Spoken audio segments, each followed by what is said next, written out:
La Terre, notre planète, évolue au cœur d'un système planétaire que l'on appelle le système solaire, âgé d'environ 5 milliards d'années.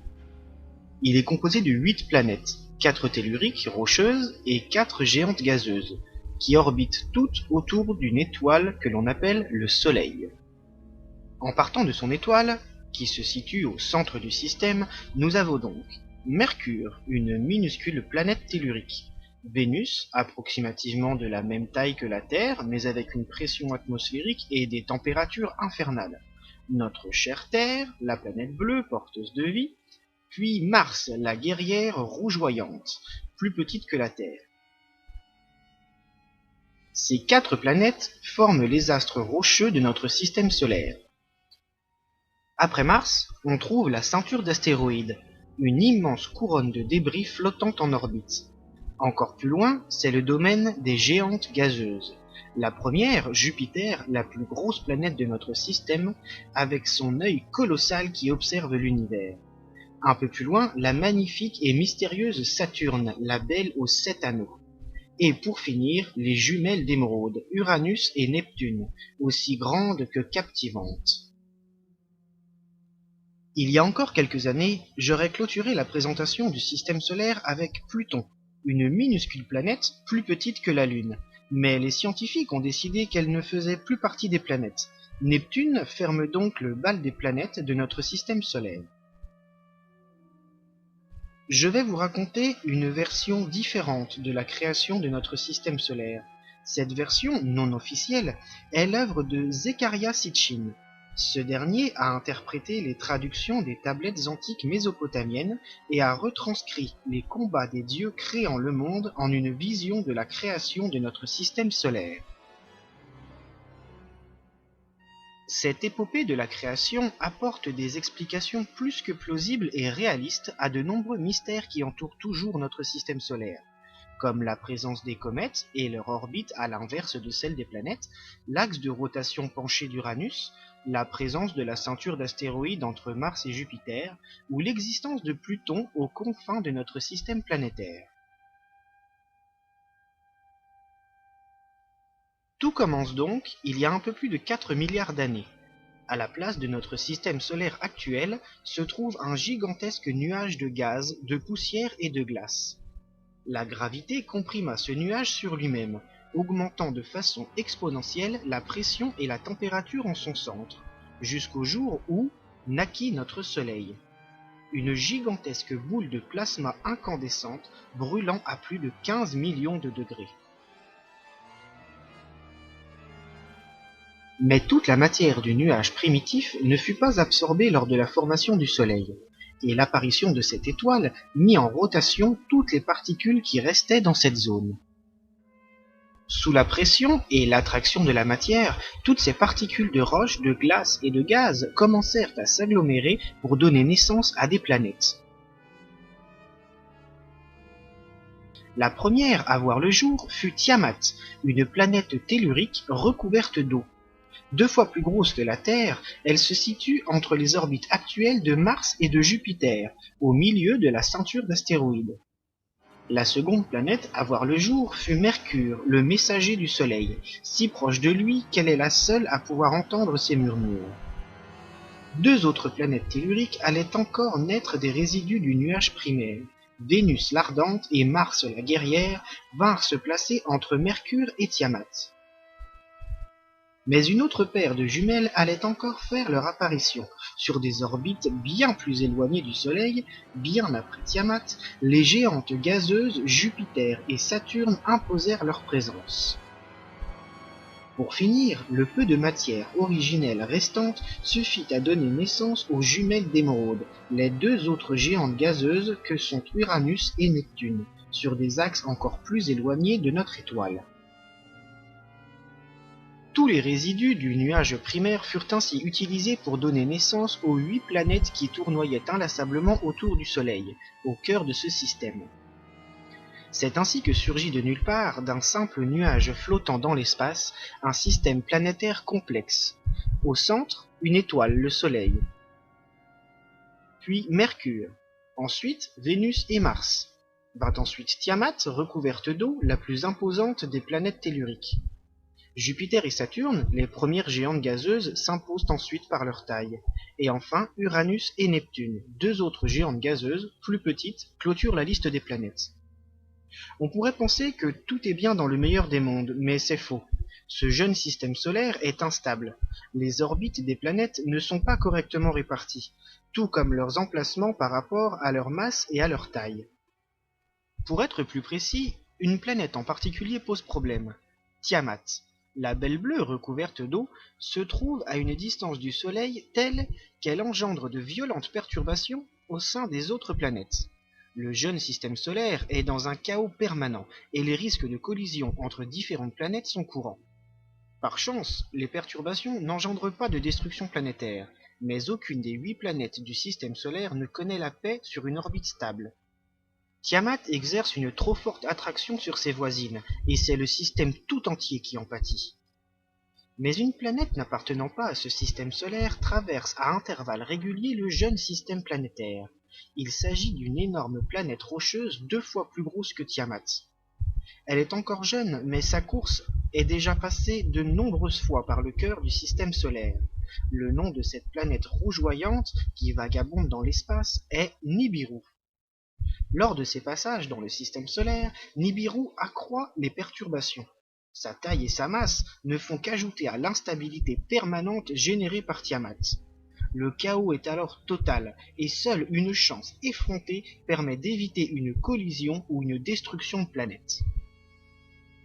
Un jour, la danse perpétuelle des astres du système solaire permit quelque chose d'incroyable. Le destin de chacune de ces planètes allait être modifié à jamais. Comme elle l'avait déjà fait des centaines, voire des milliers de fois, Nibiru arriva des confins de l'espace et pénétra dans notre système solaire, attiré par l'attraction du Soleil. Sauf que cette traversée-là n'allait pas être comme toutes les autres. Arrivant de l'extérieur du système planétaire, Nibiru croisa tout d'abord l'orbite d'Uranus.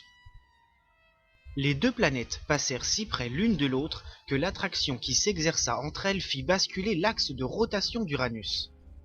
Nibiru, qui était lancé sur son orbite, était suffisamment massive pour défier l'une des géantes gazeuses de notre système.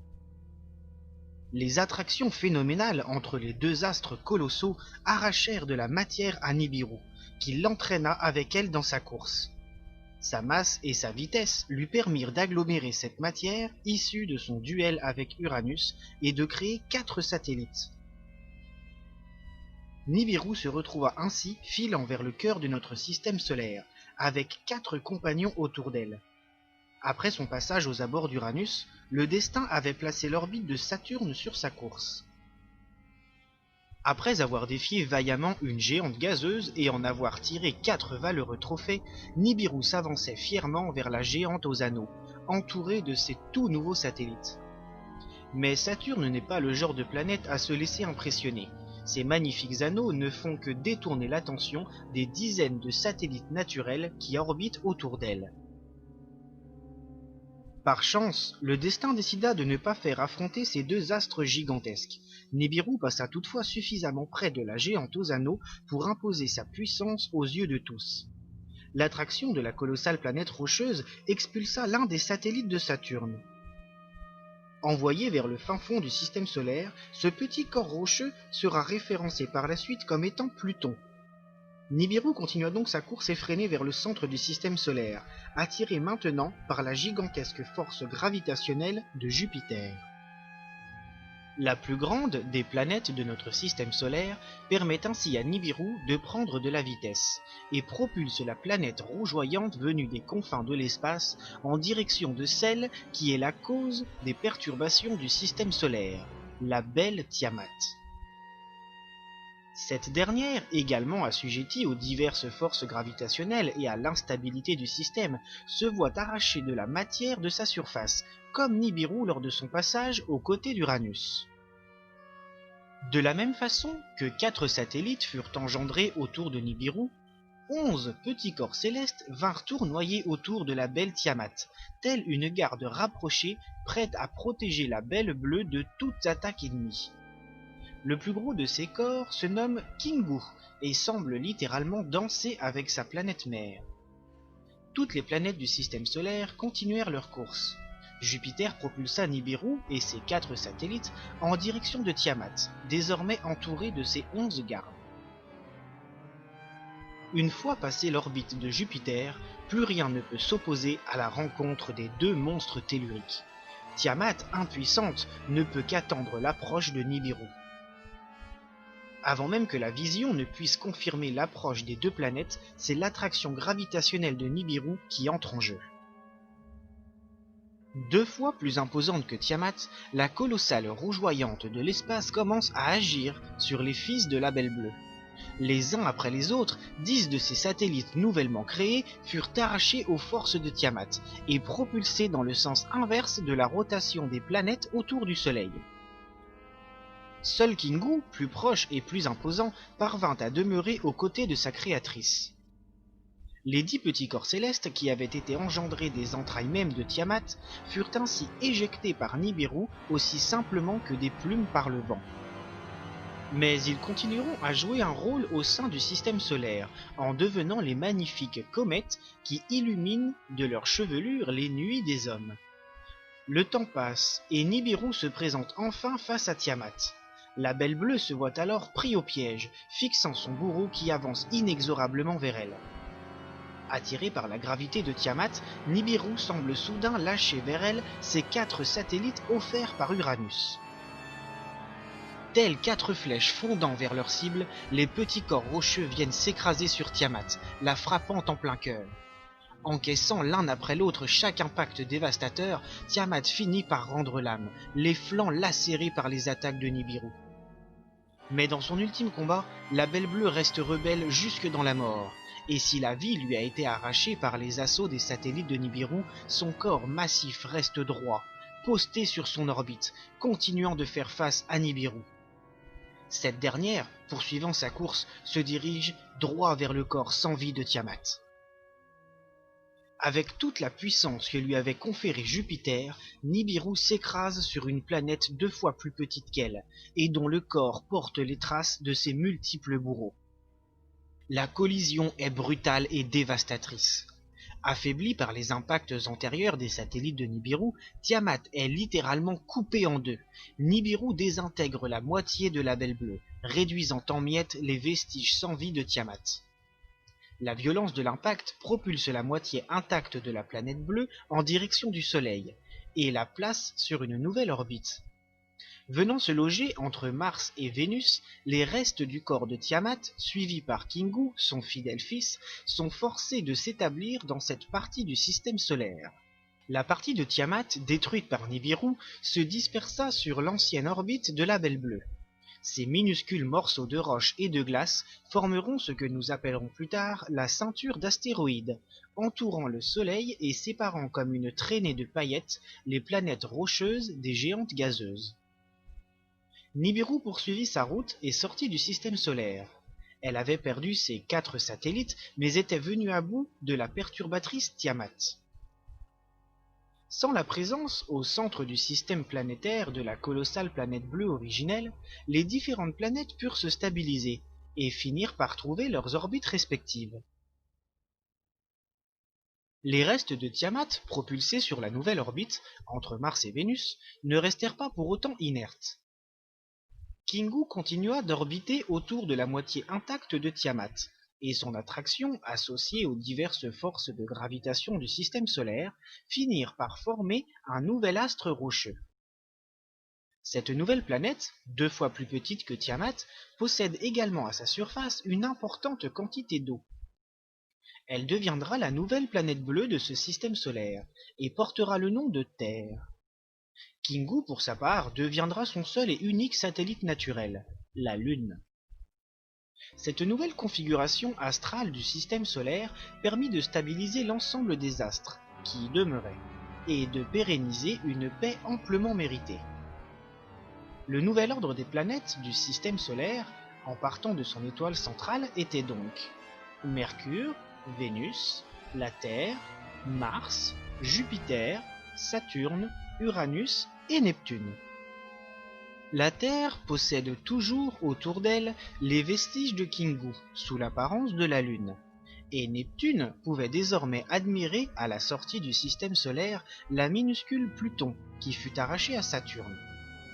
De son côté, Nibiru poursuivit inlassablement son excentrique course, croisant de nouveau le centre du système planétaire et admirant la ceinture d'astéroïdes comme le souvenir impérissable de son duel avec l'illustre Tiamat.